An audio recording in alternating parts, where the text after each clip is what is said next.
आ रही है, स्टार्ट। महोदय, यहाँ यह उल्लेखनीय है कि शीत युद्ध की समाप्ति व समाधान एशिया की घटनाओं तथा अफगानिस्तान से सोवियत सेना की वापसी से ही हुआ है। अफगानिस्तान में लंबे अरसे तक चला युद्ध सोवियत संघ के अस्तित्व के लिए कष्टदायी और मुश्किल हो गया। इस भयावह युद्ध से सोवियत सेनाओं की वापसी से अनेक घटनाओं ने जन्म लिया, जिनकी परिणति शीत युद्ध की समाप्ति से हुई तथा जिसमें जर्मनी का एकीकरण तथा सोवियत संघ का विघटन शामिल है। संक्षेप में शीत युद्ध का और इस तनाव का एशिया की एकता पर दूरगामी प्रभाव पड़ा। एशिया के सभी देश यह चाहते थे कि क्षेत्र में शांति बनी रहे। चीन और सोवियत संघ का सीमा विवाद, चीन और वियतनाम का झगड़ा और भारत व चीन का सीमा विवाद उस समय की परिस्थितियों को स्पष्ट करता है। इस तरह से पाकिस्तान पूरी तरह से थाईलैंड और फिलीपींस के साथ अमेरिका के खेमे में चला गया था। जापान अपने आर्थिक और व्यापारिक संबंधों के कारण पश्चिम के देशों में सामीप्य स्थापित कर रहा था। इससे एशिया की एकता को एक नया धक्का लगा है, क्योंकि एशिया के देश अलग अलग खेमों में बंट गए थे।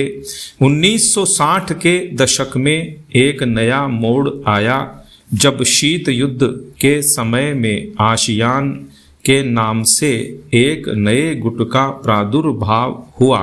इससे दक्षिणी पूर्वी एशिया के देशों में नए आर्थिक और सुरक्षा संबंधी प्रयास किए गए।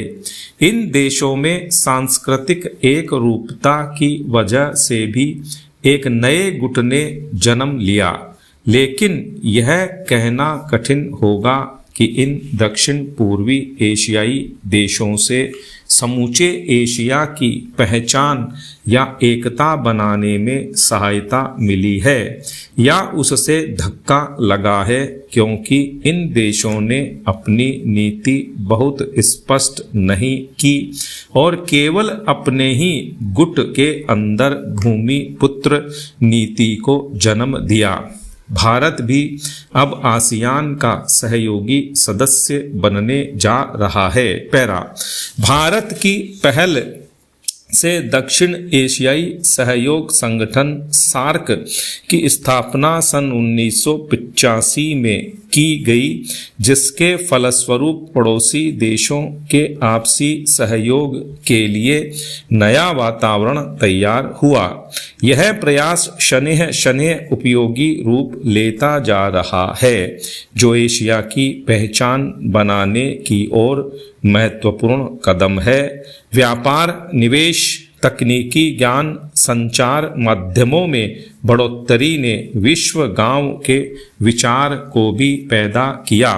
बढ़ते हुए व्यापार, निवेश, संचार एवं विज्ञान की आधुनिक तकनीकों ने पूरी दुनिया में एक दूसरे पर निर्भर रहने के नए विचारों को जन्म दिया।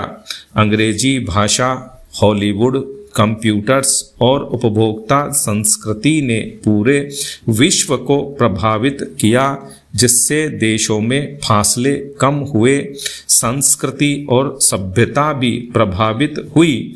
हो सकता है कि इसके अच्छे परिणाम न हो, ऐसी भी आशंका की जाती है। उदाहरणतः जापान दूसरे महायुद्ध तक अपनी संस्कृति और सभ्यता व संयुक्त परिवार जैसी आधारभूत सामाजिक मान्यताओं को केवल अपनाए हुए नहीं था, बल्कि उससे चिपटा हुआ था। लेकिन जापान जैसे सभ्यता वाले देश भी यूरोप के प्रभाव से बच नहीं सके। स्टॉप।